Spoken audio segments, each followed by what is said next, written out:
रीट 2022 की घोषणा हो चुकी है। उसके बाद से स्टूडेंट्स के मन में लगातार कंफ्यूजन होंगे। आपने अगर पिछली भर्ती में कुछ बॉर्डरलाइन केस से आप रहने वाले हैं या फिर आपको भी शंका है या फिर आप फर्स्ट बार रीट दे रहे हैं तो आप कैसे तैयारी करेंगे, आप कोचिंग नोट्स लेंगे या फिर एग्जाम टिप्स क्या रहने वाली है, कौन सी कोचिंग करेंगे, online coaching offline coaching, coaching करनी चाहिए या नहीं करनी चाहिए, आपको जरूरत है या नहीं है, आरबीएसई पढ़े या एनसीईआरटी पढ़े, तैयारी संबंधी जितनी भी जमीनी स्तर की बातें हैं उन सब बातों पर मैं कुछ डिस्कशन करूंगा, कुछ आपको पॉइंट्स देने वाला हूं जिससे आपको बहुत आसानी हो जाएगी और आप इजी वे में निर्णय लेकर आप अपने जो लक्ष्य है उसकी ओर आगे बढ़ पाएंगे। नमस्कार दोस्तों, एजुकेशन जॉब हेल्पलाइन की एक और हेल्पफुल और लेटेस्ट इंफॉर्मेशन वीडियो में आप सभी का स्वागत है। तो जैसा कि साथियों आप सभी जानते हैं, रेट 2022 की माननीय मुख्यमंत्री की तरफ से घोषणा हो चुकी है और यहाँ पर एक तरीके से पुनः वापस जो समर क्षेत्र है वो तैयार हो चुका है। वापस जो पिछले रेट में जिनकी परफॉर्मेंस रही वो तो काफी कॉन्फिडेंसली है और स्वाभाविक सी बात है, उनका होना भी चाहिए क्योंकि उन्होंने जिस समय मेहनत करनी थी उस समय उन्होंने की और उनका रिजल्ट है वो काफी एडवांस लेवल का, मतलब वो बहुत ज्यादा कॉन्फिडेंस है कि हमारा सिलेक्शन श्योर होगा। अब जो बात आ जाती है कि वर्तमान में जो स्टूडेंट्स हैं वो किस किस प्रकार के हैं, अगर रेट 2022 की बात करें तो आप किस प्रकार के विद्यार्थी हैं, किसकी तैयारी करें, उस संबंधी आपको निर्णय आपको स्वयं को करना होगा, आपके जीवन का निर्णय है, आपको ही करना होगा। इस बार एक तो वो कैंडिडेट होंगे जो फर्स्ट बार आपको रेट देने वाले हैं, एक वो होंगे जो 5 से 10 नंबर से रहने वाले हैं, या फिर एक तीसरी प्रकार के होते हैं वो हर भर्ती में होते हैं महज फार्म भरने वाले। उनकी तो आपको कोई चिंता वाली बात होती भी नहीं है और वो केवल फार्म भरते हैं, अप्लाई करते हैं, बुक्स खरीदते हैं, पढ़ते हैं, वो है नहीं वैसे। तो वो इसको बिल्कुल आउट कर देते हैं। सबसे पहले बात करते हैं फर्स्ट बार वाला या फिर जो भी बॉर्डर लाइन केस में रहने वाले हैं जो नॉर्मली स्टडी करता है उस स्टूडेंट्स के बारे में, दो कैटेगरी के स्टूडेंट्स के बारे में बात करेंगे। मैं जो भी बात बताऊंगा इन दोनों के अकॉर्डिंग बताऊंगा, तो आपको इसके अकॉर्डिंग अपने आप को कोऑर्डिनेट करना है, आपकी जगह पर फिट हो रहे हैं उसके अकॉर्डिंग आपको निर्णय लेना है। वर्तमान में एक स्टूडेंट्स की बहुत ज्यादा शंका है, एक first grade second grade REET, तो उस संबंधी निर्णय आपको ही करना होगा जिसकी योग्यता आपके पास पूरी है और आप बिल्कुल सिलेबस आपके सुटेबल अकॉर्डिंग है उसकी आप तैयारी कर सकते हैं। बाकी ये सब अपने दिमाग से वहम निकाल दीजिएगा, फर्स्ट ग्रेड बहुत हार्ड होती है या फिर रीट बहुत इजी होती है, ऐसा कुछ नहीं। जिस भर्ती का सिलेबस है, जिस एग्जाम का सिलेबस आपके लिए सुटेबल है, जिस सब्जेक्ट में आपका इंटरेस्ट है उसके लिए फिर आप कुछ भी कर जाएंगे, कहीं कोई सीटों की इतनी ज्यादा प्रॉब्लम आती नहीं है और आप इजी वे में सेलेक्ट हो जाएंगे। तो सबसे पहले तो ये जो 2-3 चीजें इनका कंप्लीटली क्लियरिफाई कर लीजिएगा, उसके बाद फिर हम आगे बढ़ते हैं। तो साथियों रीट की तैयारी करते हैं तो आपको सबसे पहले, आपने स्वाभाविक सी बात है आप इस वाली रीट की बात कर रहे हैं, तो अगर आप मान लो पहले 5-10 नंबर से बॉर्डर केस से रहने वाले हैं या फिर अगर 20 नंबर से 10 नंबर से जो भी आपका डिफरेंस रहने वाला है, तो आपको सबसे पहले अपनी पिछली रीट का विश्लेषण करना है कि मैंने कहाँ कहाँ मिस्टेक्स की। अपने एनालिसिस आप ऑलरेडी आप देख सकते हैं, अपने पेपर को निकालिए, उसके बाद उसमें एनालिसिस कीजिए क्योंकि एनालिसिस ही आपको जो अगली जो आपने जो गलतियां की उसको पकड़ेगा और आगे की जो एग्जाम्स देंगे आप, आपकी तैयारी की जो मिस्टेक्स रही थी पिछली बार उसको दूर करने में आपका एनालिसिस बहुत बड़ा योगदान निभाएगा। तो आपको सबसे पहले अपने रीट का इसलिए एनालिसिस करना है, आपको सीडीपी से लेकर आपकी लैंग्वेज में क्या रहा, आपके सब्जेक्ट में क्या रहा, किस किस में आपने मिस्टेक्स की, यहाँ पर क्या एग्जाम पेपर में क्या मैनेजमेंट नहीं बैठ पाया आपका, तो उस रिलेटेड जो भी है आपको इसका एनालिसिस करना है, अपनी कमियां हैं उनको इंगित करना है और उनके अकॉर्डिंग आप अपनी तैयारी को आगे बढ़ाइए। अब जो बात आती है नेक्स्ट, हमें ऑनलाइन कोचिंग करनी चाहिए ऑफलाइन कोचिंग। अब साथियों यहाँ पर दो प्रकार के कैंडिडेट्स है, जो न्यू एंट्रेंस है तो वो मतलब यहाँ पर अब जैसे मई में एग्जाम डेट है तो आपके पास समय तो इतना ज्यादा बचता है नहीं, लेकिन अगर आप चाहते हैं फिर भी मतलब कोचिंग्स का कंफ्यूजन है तो ऑफलाइन कोचिंग्स तो अभी करना बिल्कुल ही कतई सही नहीं होगा क्योंकि ऑफलाइन कोचिंग्स कभी भी बंद हो सकती है। कोविड का लगातार बढ़ रहा है तो ऑफलाइन कोचिंग ज्वाइन करना तो कहीं का सही निर्णय नहीं है। और उसके बाद भी अगर आप ऑफलाइन कोचिंग ज्वाइन कर रहे हैं, मान लो आप जयपुर प्रॉपर में भी रहते हैं, ऑफलाइन कोचिंग कर रहे हैं, तो आपका जाना आना, आपका मन मेंटली बर्डन भी बढ़ेगा, प्लस आपको थकान से फील होगी। तो उससे बेहतर ये है कि आज के समय में आपको ऑनलाइन कोचिंग के बहुत अच्छे अच्छे ऑप्शन अवेलेबल है, तो आप ऑनलाइन कोचिंग के साथ जा सकते हैं। उसके साथ में एक और बात जोड़ रहा हूँ, आप सिंपली पूरा कोर्स परचेस करें, उससे बेहतर मेरी एक सलाह रहेगी आपको जो स्पेशलिस्ट है, जैसे मनोविज्ञान में अगर मैं बात करूं तो धीर सिंह धाबाई सर का आप कोर्स ले सकते हैं। अगर मैं केवल एक उदाहरण के लिए बात कर रहा हूं, ऐसा नहीं है केवल उनका ही लो, जितने भी मनोविज्ञान के बहुत सारे एक्सपर्ट है, हरिदत्त शर्मा जी है, जो भी और भी है, वंदना जादव मैम है, जिसकी भी पढ़ाई आपको बहुत अच्छी लगती है, यूट्यूब पे सबके वीडियोस हैं, जिसके पढ़ाने का तरीका आपको अच्छा लगता है, उनके साथ आप ऑनलाइन कोचिंग में उस एक्सपर्ट के साथ जा सकते हैं। मनोविज्ञान की कोचिंग आप बिल्कुल जो जिससे सब्जेक्ट वाइज एक्सपर्ट है, चाहे आप संस्कृत का देख लीजिए, संस्कृत में अगर आप साफल्य में लोकेश शर्मा कर सकते हैं, सरस्वती वाले जो सर कराते हैं कोचिंग उनके कर लेते हैं, जो मतलब जितने सब्जेक्ट के एक्सपर्ट है उनके साथ आप उनकी कोचिंग आप ज्वाइन करेंगे तो आपको निश्चिंत बहुत अच्छा सीखने को मिलेगा और आप बेहतरीन कर पाएंगे। ऑफलाइन कोचिंग का ऐसा कुछ नहीं है, तो ऑनलाइन कोचिंग अगर आप चाहते हैं तो कर सकते हैं। अगर आपको मान लो मैथमेटिक्स में करनी है तो उसका मैथमेटिक्स पर्टिकुलर एक कोचिंग आप ले सकते हैं, उसके बाद मनोविज्ञान ले सकते हैं, लैंग्वेज में हिंदी है तो सुमन लता मैडम है, या फिर और भी जो भी जितने एक्सपर्ट हैं मिश्रा सर वगैरह हैं, तो उनकी आप अगर स्पेशल सब्जेक्ट वाइज कोचिंग लेना चाहें तो ऑनलाइन कोचिंग की ओर बढ़िएगा। ऑफलाइन कोचिंग अभी ज्वाइन करने की आपको आवश्यकता नहीं होनी चाहिए क्योंकि इसमें फिर ज्वाइन करना बहुत ज्यादा रहेगा। और उसके बाद भी साथियों कोचिंग में अगर आप कर भी रहे हैं तो उसके बाद भी आपको किन किन बातों का ध्यान रखना है वो भी आप समझिएगा क्योंकि अब जो समय है वो इतना ज्यादा बचा नहीं है। अब हमारे नेक्स्ट लेवल पर बात आती है आरबीएससी पढ़े या एनसीईआरटी।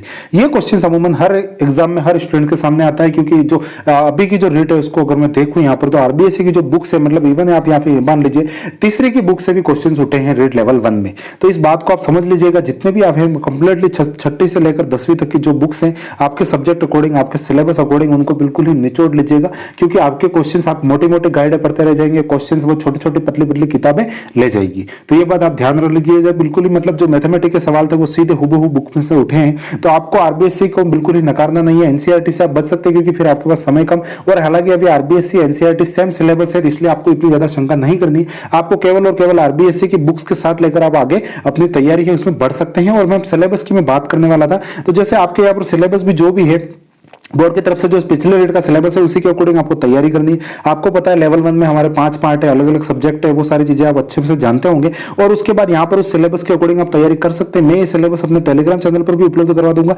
माध्यमिक शिक्षा बोर्ड की वेबसाइट पर भी है। तो उस सिलेबस में आप देखेंगे नीचे बोर्ड की तरफ से जो मतलब प्रचलित पाठ्य पुस्तकें हैं उसके अकॉर्डिंग ही आपको मतलब देखने को मिलेगा। तो जो जितनी चीज बोर्ड की बुक्स है उसकी उपाधि उसकी वैल्यू बहुत ज्यादा है, आप देख पा रहे होंगे शैक्षणिक सत्र 2019 की पाठ्य पुस्तकों के आधार पर होगा। तो यहाँ पर आपको 6 से 10 तक की जो आरबीएससी बुक्स है जो भी चल रही है उनको बहुत अच्छे से पढ़ाई करनी है। आप देखेंगे छठी की बुक अगर आप खोलेंगे तो आपको बहुत सरल सरल चीजें लगेगी, लेकिन आपको जो आ रही है उसकी चिंता नहीं करनी है। आपको कोई नई चीज मिल रही है तो उसको लाकर उसको नोट्स में डाउन कीजिए। ऐसा नहीं है कि आप किताबों में पत्ते ही पलटते रहे, बार बार आप उसको नोट्स बनाइए, आप उसको जो शॉर्ट नोट्स तैयार हो जाएंगे, फिर आप जब भी रिवीजन करेंगे तो आपको आरबीएससी की बुक्स बार बार अलग अलग बुक्स नहीं छोड़नी पड़ेगी। फिर आपका एक रजिस्टर रहेगा जो आरबीएससी बुक्स के नोट्स के रूप में रहेगा, तो उसको कंप्लीटली ऐसा प्रिपेयर कर लीजिए जो पॉइंट जो मतलब आपको आते हैं गाइड से आपने तैयारी की तो आपको ऑलरेडी आते होंगे, लेकिन जो नई चीज आपको पता चला उसको आप नोट डाउन कर सकते हैं और उससे आप आगे बढ़ेंगे। और आरबीएससी बुक्स के बिना सफलता का कोई शॉर्टकट नहीं है, मतलब सफलता का शॉर्टकट अगर कोई पूछे तो आरबीएससी की जो बुक्स है उसको आप मान सकते हैं। वहां पर जो बोर्ड की किताबें उनको आप पढ़िए। आप 9 to 12 वाली जो हिंदी की बुक है वो बहुत हिंदी के अच्छे बड़े से बड़े फर्स्ट ग्रेड तक के एग्जाम में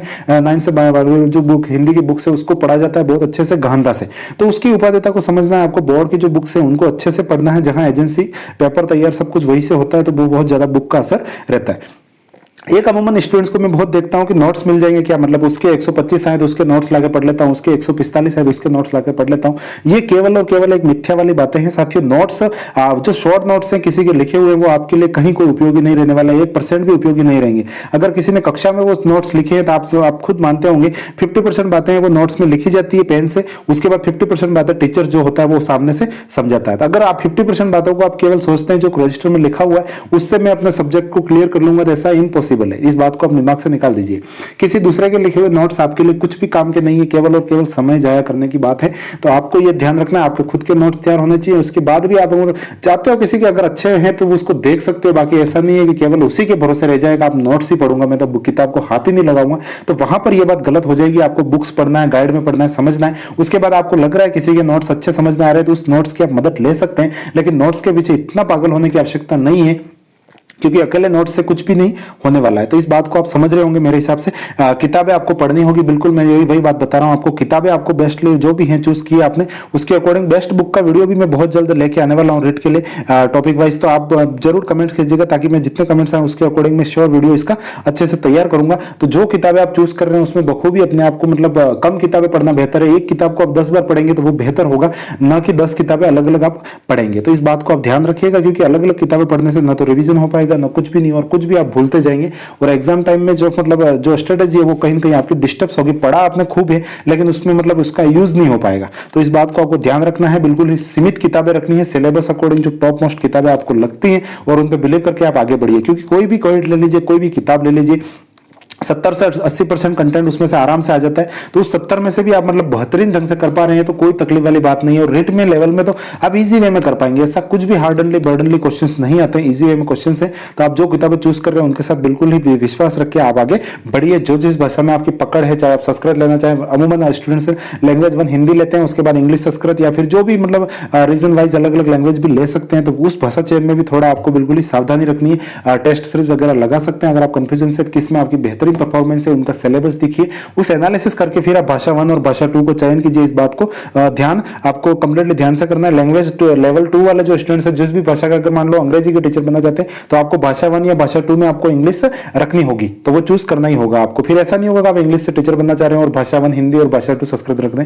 ऐसा नहीं हो पाएगा। तो जो लैंग्वेज टीचर है वो उसके अकॉर्डिंग अपनी भाषा चयन से करें। उसके बाद रीट की तैयारी में अगर मैं बात करूं, मोस्टली जो बहुत अच्छा पार्ट होता है जो क्वेश्चंस में यहाँ पर देखने को मिलता है आपको, शिक्षण विद्या में बहुत अच्छे से तैयारी करनी है। आपको पता है कितनी कितनी कितनी मतलब जैसे लैंग्वेज पढ़ रहे हैं, लैंग्वेज के क्वेश्चंस आ रहे हैं, उसके बाद शिक्षण विद्या के क्वेश्चन आ रहे हैं, मैथमेटिक्स में शिक्षण विद्या आ रही है और सब एक दूसरे से मिलती जुलती है, इतना कहीं कोई ज्यादा हार्ड एंड बर्डन कंटेंट नहीं है। शिक्षण विद्या की बुक्स के बारे में बात करूंगा, लेकिन शिक्षण विद्या आपको बहुत अच्छे से पढ़नी है, मॉनली फोकस करके आपको अच्छे से तैयारी करनी है, क्योंकि उसमें आप जितना अच्छा उसमें अभ्यास करेंगे उतनी आपकी बेहतर हो पाएगी। शिक्षण विद्या के क्वेश्चन रटन पद्धति से नहीं होंगे, आपको वीडियो को समझना होगा, कौन से विद्या कहाँ है, उनकी जो मतलब तकनीकी शब्द हैं उनको अच्छे से पहचानना होगा। तो उसके अकॉर्डिंग आप शिक्षण विद्या को मजबूत बनाइए, आपकी रेट में जो सफलता का मार्ग है उसको प्रशस्त करेगा। उसके बाद बात आती है मनोविज्ञान की, तो साथियों मनोविज्ञान को रटने से ज्यादा समझे। पिछली बार भी काफी इजी पेपर रहा, लेकिन बहुत से स्टूडेंट्स के कम मार्क्स है, तो उसमें यही है आपको मनोविज्ञान को समझना है, क्योंकि मनोविज्ञान को रट कर आप क्वेश्चन सही नहीं कर पाएंगे, क्योंकि मनोविज्ञान के क्वेश्चन की जो भाषा शैली है उसको काफी अभी पिछली रेट की अगर हम छोड़ दो तो पहले के पेपर आपने देखे होंगे, काफी स्टैंडर्ड की जो भाषा शैली वो देखने को मिलती है। तो आपको रटने से ज्यादा समझने पर फोकस करना है। वहीं आपके गणित से स्टूडेंट्स लेवल 1 वाले विशेष करके स्टूडेंट्स है वो गणित को बिल्कुल ही छोड़ देते हैं, ऐसा नहीं करना है साथियों। गणित में शिक्षण विद्या का पोर्शन आपका वैसे ही कवर हो जाएगा। उसके बाद जो मैथमेटिक्स है उसको आप समझने की कोशिश कीजिए। 10 लेवल की या 8 लेवल तक की मैथमेटिक्स के क्वेश्चंस आते हैं रेट लेवल 1 में, अगर हम देखते हैं तो आपको गणित को बिल्कुल ही छोड़ना नहीं है, उससे डरना नहीं है, बिल्कुल ही आप उसको साथ लेकर आप आगे बढ़िए। तो ये तो कुछ मैंने जो बातें की आपके साथ कि आपको कैसे कंप्लीटली तैयारी करनी है, आपको नोट्स कोचिंग वगैरह सारी मैंने आपको बातें दी। उसके बाद आप सिलेबस के बारे में आपको कंफ्यूज नहीं होना है साथियों। सिलेबस जो पहले रेट का है वो वही रहने वाला है, 90% सिलेबस में कोई बदलाव नहीं होगा। बाकी कुछ बदलाव होगा तो समय के साथ देखा जाएगा, और वो होगा तो भी 10% का कुछ हो सकता है नॉर्मली चेंजिंग, बाकी कुछ होने वाला है नहीं उतना भटक। लगभग हमें इसमें तो आपको इस सिलेबस के अकॉर्डिंग तैयार करना है। और रेट के बाद भी अगर आपको कुछ और भी एग्जाम्स देखने को मिलता है तो भी आपको मनोविज्ञान तो यही चीजें आने वाली है, कहीं कोई चेंज नहीं है। आपका सब्जेक्ट है वो आना ही वाला है, उसमें कहीं कोई डाउटफुल वाली बात नहीं है। बी पॉजिटिवली रहकर अगर आप रीड की ओर बढ़ रहे तो रीड को आप अच्छे से तैयार कीजिए, सिलेबस की एक एक लाइन को समझिए, उसके अकॉर्डिंग आप इसको कंप्लीट तैयार कर सकते हैं। रेट लेवल 1 लेवल 2 दोनों सिलेबस की जो पीडीएफ है वो वेबसाइट पर अवेलेबल है, वो मैं टेलीग्राम पर भी आपसे साथ शेयर कर दूंगा। तो हमारे चैनल के साथ जुड़े रहिए। हमारा ये टेलीग्राम चैनल है एजुकेशन जॉब हेल्पलाइन, ज्वाइन कर लीजिएगा ताकि आपको सारी इंफॉर्मेशन मिलती रहे। मैं आशा करता हूँ आज के इस वीडियो में आप काफी जो मतलब जो आपकी पेचीदगियां थी, जो बातें थी, आप उसको समझ पाए होंगे और इसी वे में आप अपना निर्णय लेकर आप अपने माता पिता के सपनों को और अपने सपनों को साकार कर पाएंगे। तो जय हिंद, वंदे मातरम साथियों।